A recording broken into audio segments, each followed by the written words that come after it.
Les âmes errent dans le cercle du chaos où seul Dieu existe. Elles doivent accomplir leur destinée pour enfin accéder au cercle final Gwenwed, qui est le lieu affranchi du 5e élément, l'éther, la lumière divine. C'est en partie la légende de la croix celtique qui trône majestueusement dans les cimetières irlandais, devenus de ce fait des lieux touristiques. C'est sur la route qui nous mène de Dublin vers l'Ulster que nous faisons la première halte de notre voyage en Irlande.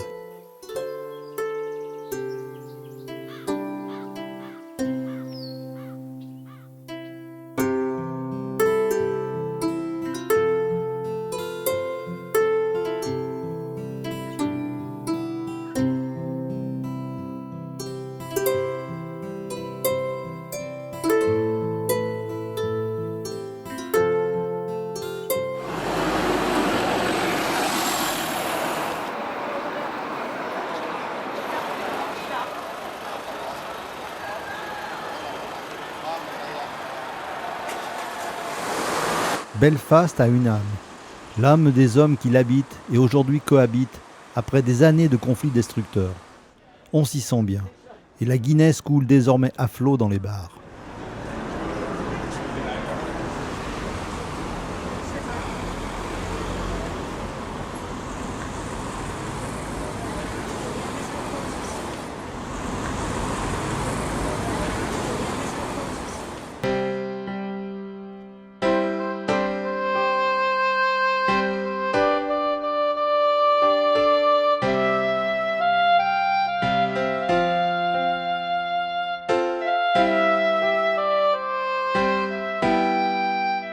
Après la période des troubles et le cessez-le-feu de l'IRA en 2005, dont se souvient chaque Irlandais de plus de 13 ans, la ville n'a pas voulu oublier. On trouve partout des fresques qui rappellent l'histoire sur les portions de murs qui séparent les quartiers. Fresques politiques ou odes à la paix, elles sont devenues aujourd'hui une attraction touristique indispensable pour ne pas enterrer le passé. Le jardin du souvenir est d'ailleurs situé dans le même quartier.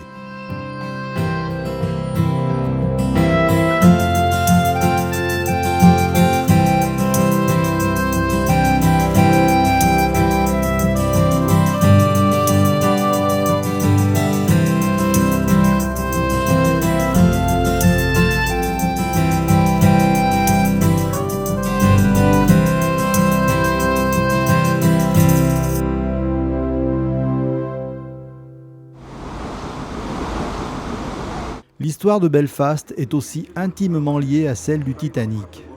Ce paquebot, tristement célèbre par son unique voyage, fut construit dans les chantiers navals de la ville.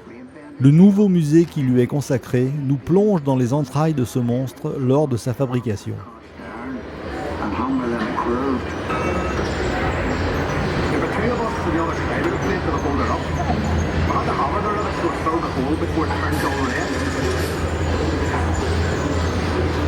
Double bottom. I get scared working down in that double bottom. You only had candles for light. And the constant hammering against the gel plate. You could hear it all over Belfast.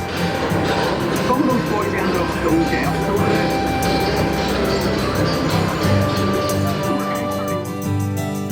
À l'extérieur, on peut encore voir les immenses grues qui ont servi à sa construction. Leur nom, David et Goliath.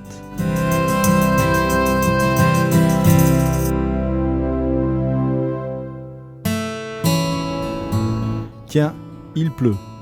Nous roulons sur la Causeway Road vers le pont de corde de Carrick Harried, mais la visite semble vraiment compromise.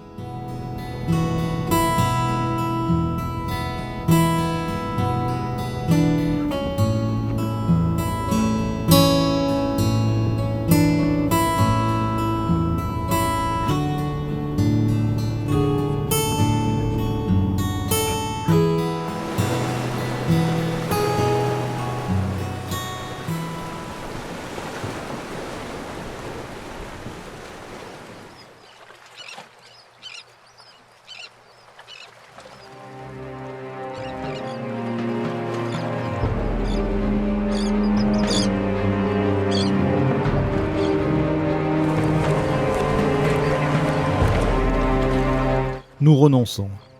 Seuls les décors de Game of Thrones apparaissent dans toute leur splendeur. Et nous visitons les Dark Hedges de l'Allée du Roi, qui sont envahis de touristes depuis la série.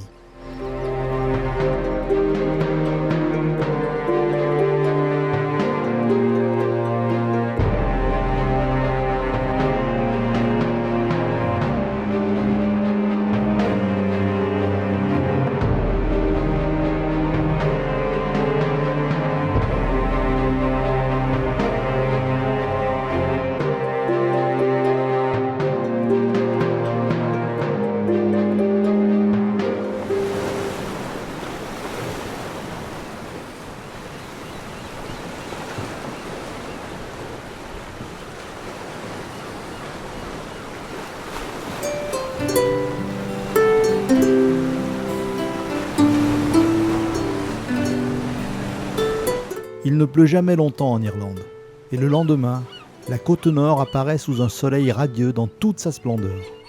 On peut même apercevoir les côtes écossaises.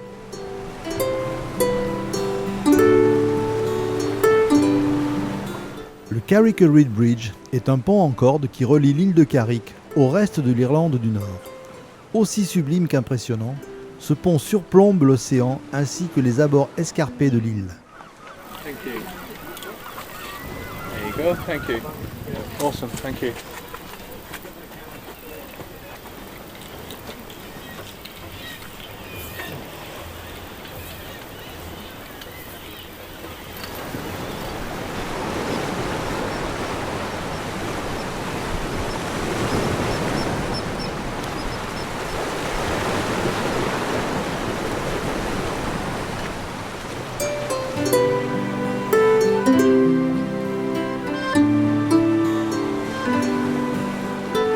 Une étourdissante colonie d'oiseaux habite l'île.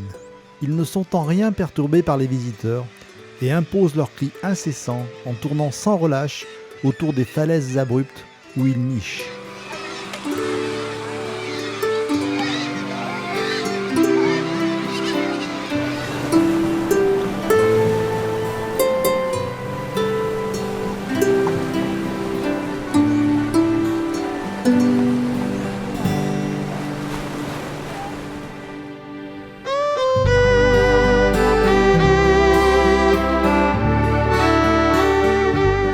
Nous poursuivons la route vers un des plus beaux paysages d'Irlande, la chaussée des géants.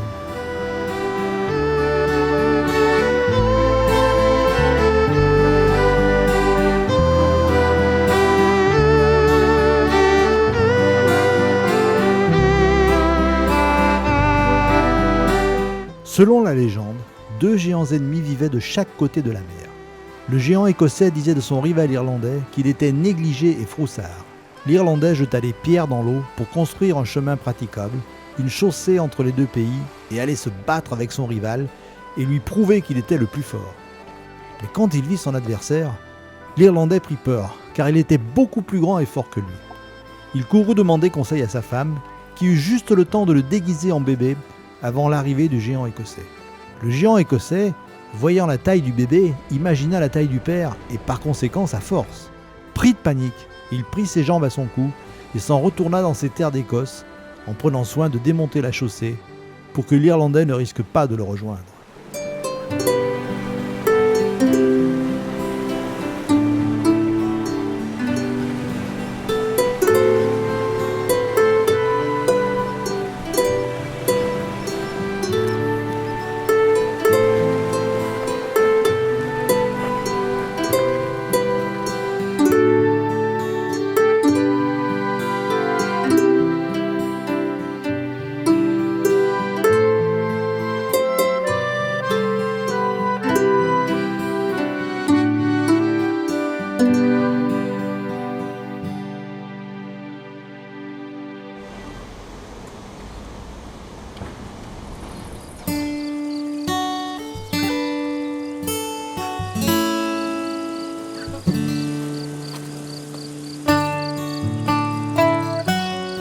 Nous traversons le village de Bushmills, célèbre pour son whisky, puis reprenons la route des tourbières qui traverse le comté d'Attrim.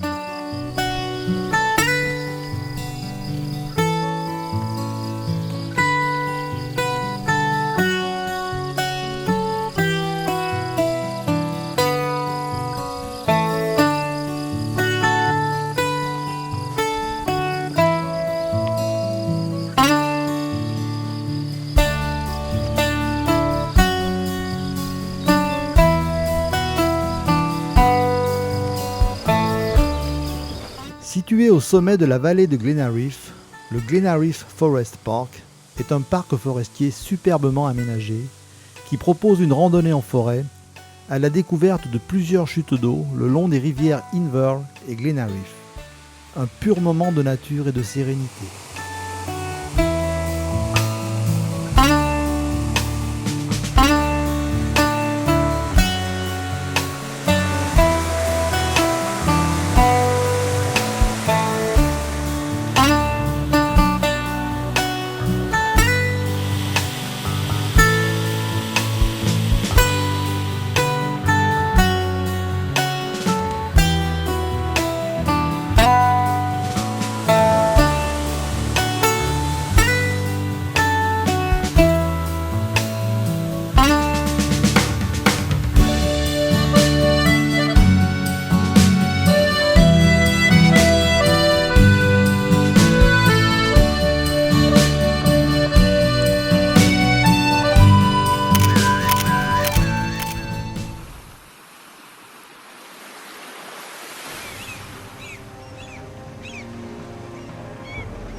Naturellement creusées par l'eau et le temps depuis plus de 400 millions d'années, les grottes Cushendon sont beaucoup plus visitées depuis la diffusion de la série Game of Thrones.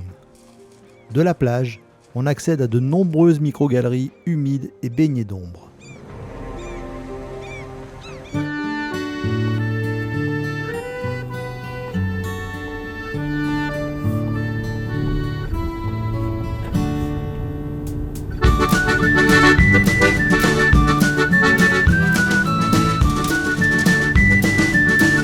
La route tout en courbe de Tor Head s'arrête en contrebas d'un poste d'observation abandonné près des ruines d'une vieille station de garde-côte.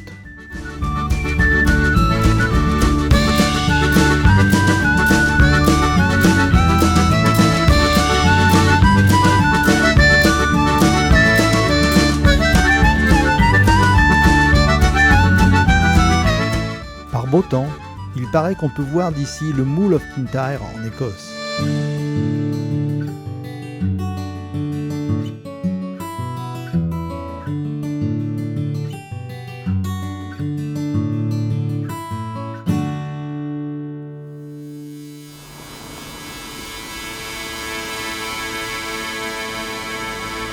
La ville de Londonderry s'est parée de fresques politiques pour rappeler qu'ici, le 30 janvier 1972, durant une marche pour les droits civils, des militaires d'un régiment de parachutistes de l'armée britannique ouvrirent le feu et 14 personnes furent tuées lors de ce qu'on a appelé le Bloody Sunday.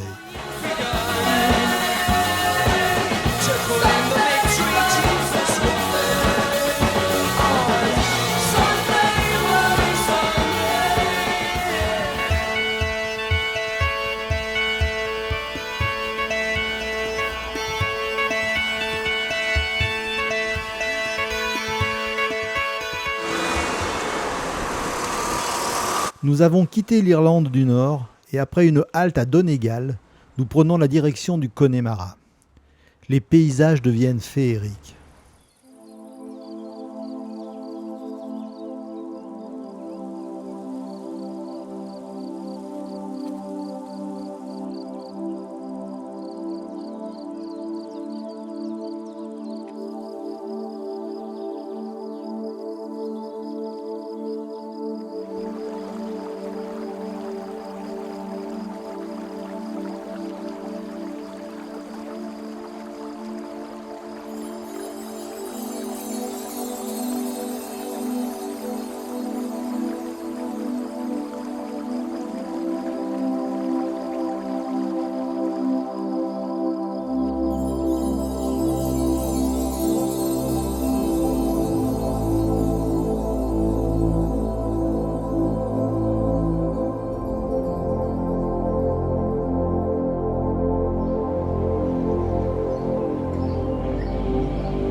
Voici Clifden.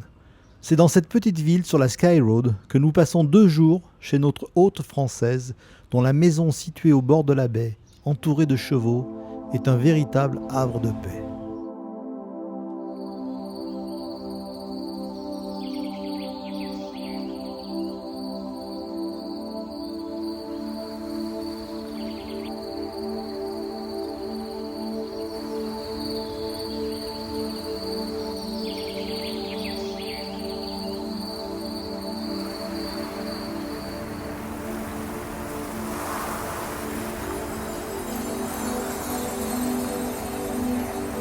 Le Diamond Hill culmine à 445 mètres et il nous faut 2 heures pour atteindre le sommet de cette terre brûlée au vent des landes de pierre.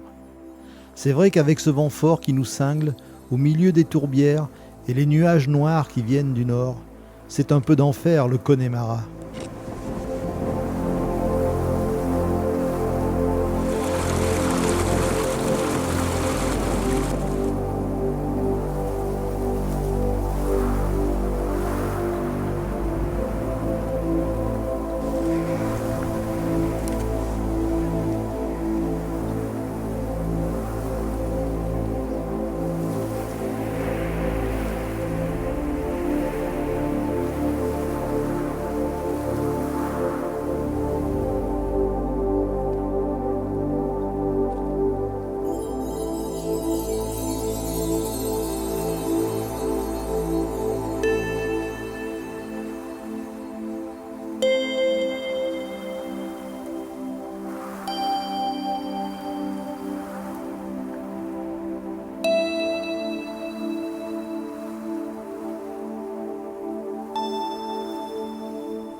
Le mauvais temps persistant écourtera la visite des jardins du château de Kylemore. Situé dans un cadre idyllique, sur les abords d'un lac, cerné par les montagnes et la forêt environnante, il semble sortir d'un conte de fées.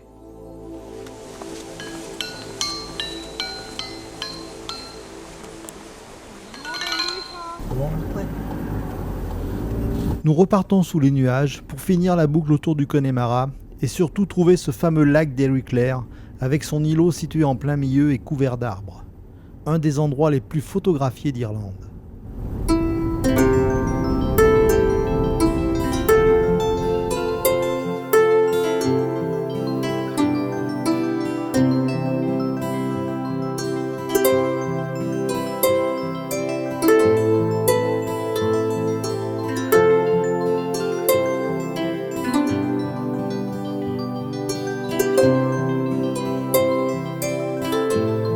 Il apparaît enfin, majestueux, splendide, en même temps que le beau temps revient.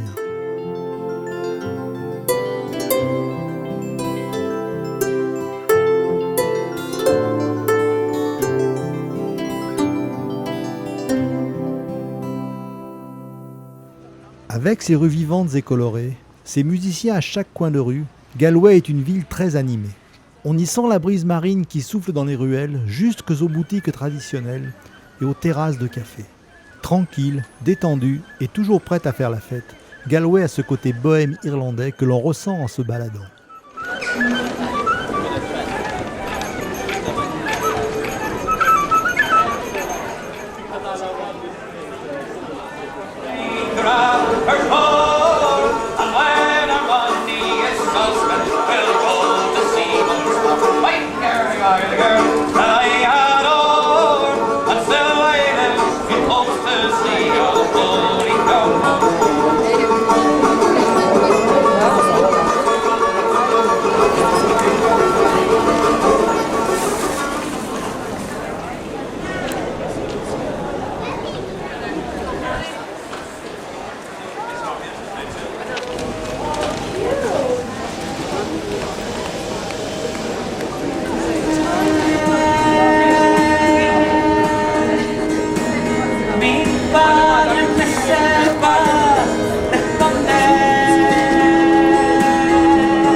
tiempo más bello.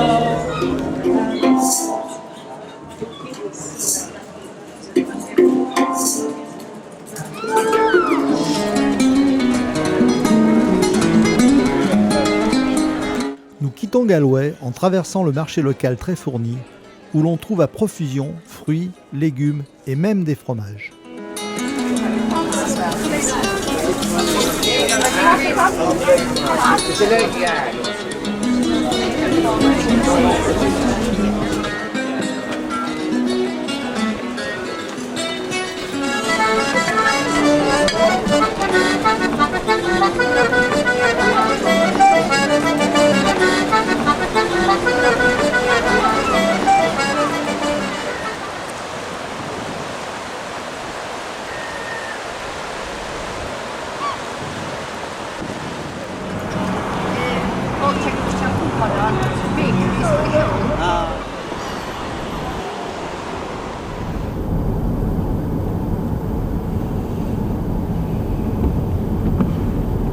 Après Galway, le temps s'est gâté, et c'est sous la pluie que nous roulons vers Doulin, prochaine étape de notre périple. Quand on est revenu d'Écosse.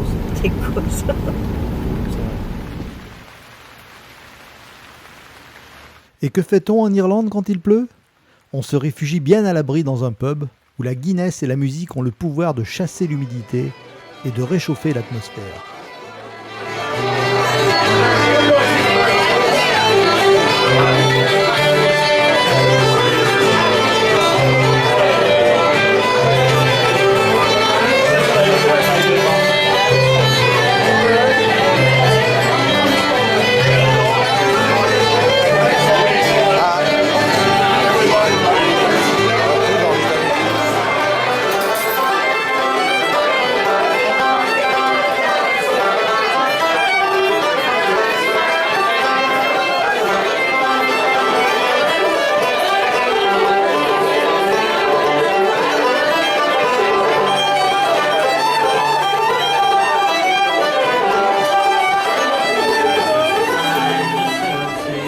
Le temps n'a pas changé et c'est même pire le lendemain matin, ce qui nous prive des falaises de Moher, noyées dans le brouillard et le crachat. On continue donc sous la pluie vers Dingle et sa péninsule, et on s'arrête dans un nouveau pub où là aussi la musique réchauffe les cœurs.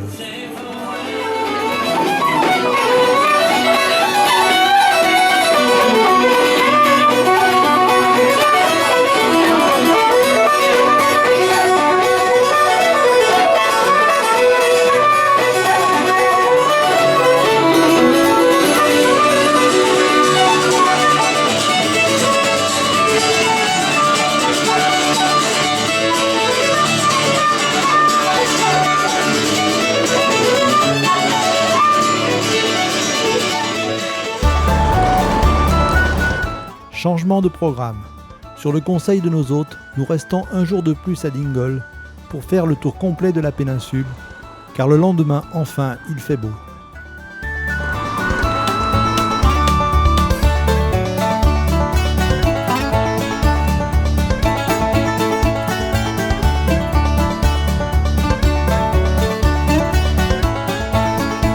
Une petite visite à l'aquarium et nous prenons la route de la péninsule.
Déjà au premier virage, on découvre la splendeur des paysages, des collines verdoyantes aux falaises abruptes où se fracassent les vagues de l'océan.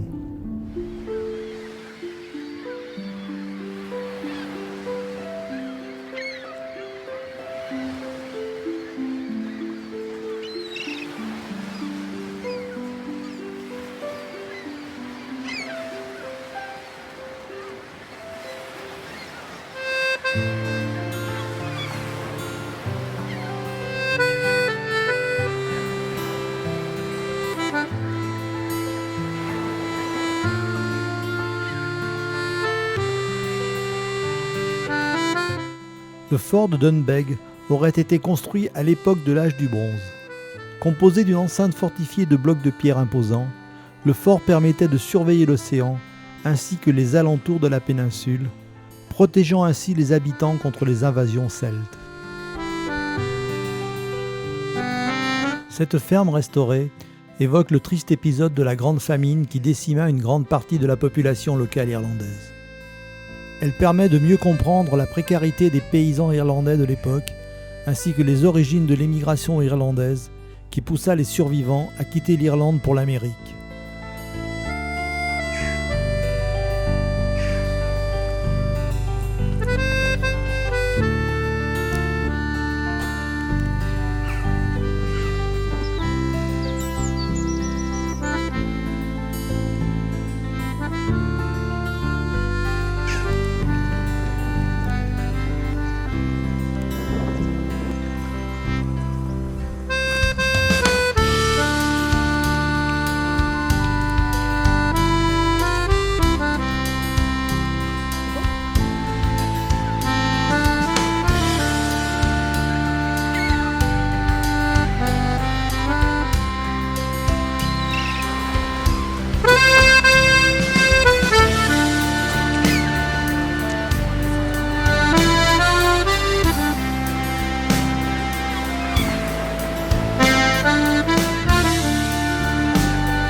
Huttes, menhirs, dolmens, murs, maisons, toutes les pierres se confondent dans ce paysage minéral. 200 ans avant Jésus-Christ, arriva une population celtique, puis les Vikings, les Normands et les Anglais se succédèrent, laissant leur marque sur cette terre aride.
Il n'y a pas pris une photo, ça faudrait qu'on le fasse.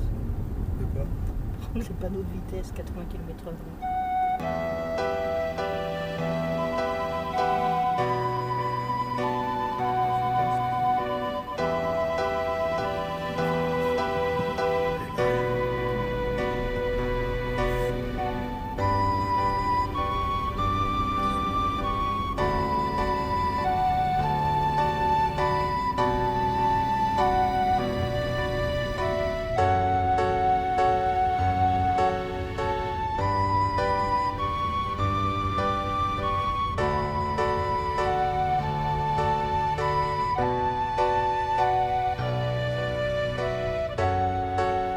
petit détour à Brandon Creek, où nous assistons à une scène assez étrange que personne n'a pu expliquer.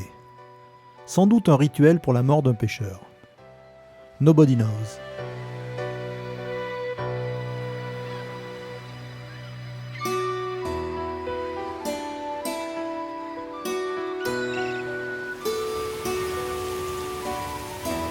Vers le soir, le ciel se couvre et le vent rabat les nuages sur le sommet des montagnes, donnant un paysage fantomatique.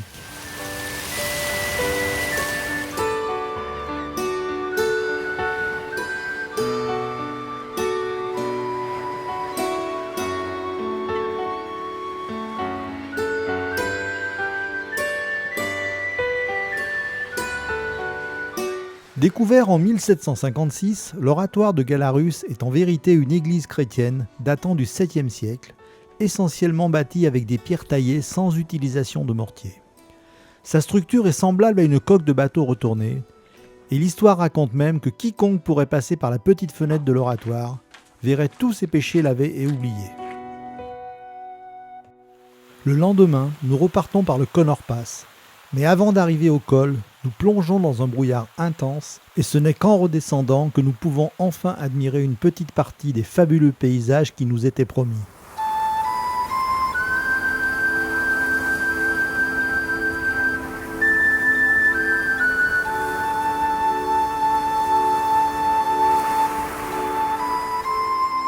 Direction Dublin. Après un long trajet en autoroute, nous arrivons au Rock de Dunamaise, un fort en ruine qui se situe sur un monticule rocheux et offre une vue imprenable sur les montagnes et ses environs. Ce château médiéval est assez imposant et de nombreux pans de murs encore debout vous donnent une idée de l'ancienne structure du fort avant sa destruction.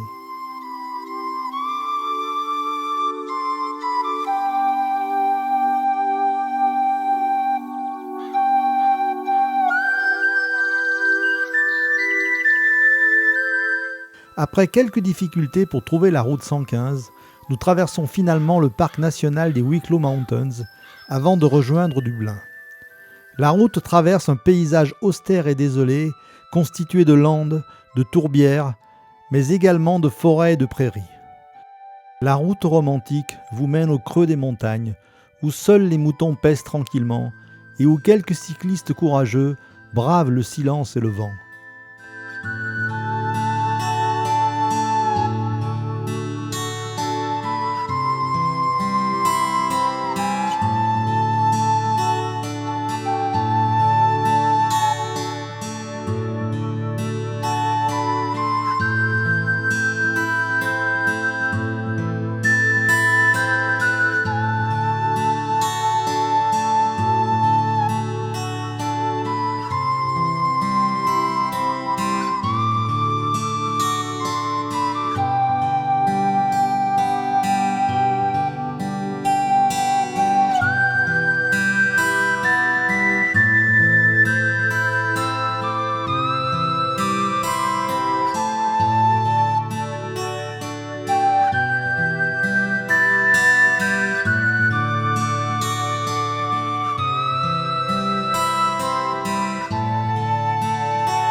Moins captivante que Belfast, Dublin ne nous a pas séduits comme la capitale de l'Ulster. Il faut dire que le trafic intense et les travaux du futur tramway n'ont pas facilité les choses. Prendre un bus hop-on, hop-off semblait nécessaire pour faire un tour de la ville sans trop se prendre la tête et découvrir d'en haut les principales artères et monuments.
Après la vue des différents ponts sur la Liffey, petite visite de la cathédrale Saint-Patrick.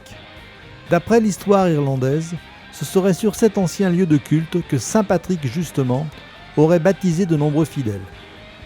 L'intérieur a malheureusement été transformé en boutique de souvenirs.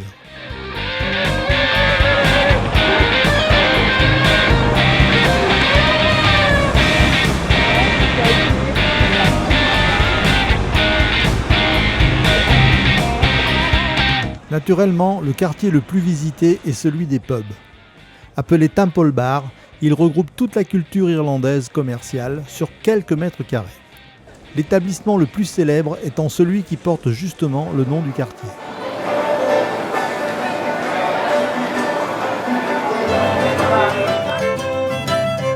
Mais le lieu le plus important de Dublin est bien sûr la brasserie Guinness, célèbre mondialement pour sa bière sombre et épaisse. Bâti sur 7 étages et aménagé sur une architecture en forme de pinte, le musée Guinness est impressionnant. Tout est fait en grand pour vous faire découvrir les procédés de fabrication de la Guinness qui nécessitent 4 éléments. De l'eau de grande qualité qui provient des lacs du Wicklow, de l'orge torréfiée, du houblon et de la levure dont la recette est tenue secrète et gardée précieusement depuis l'origine par la famille Guinness.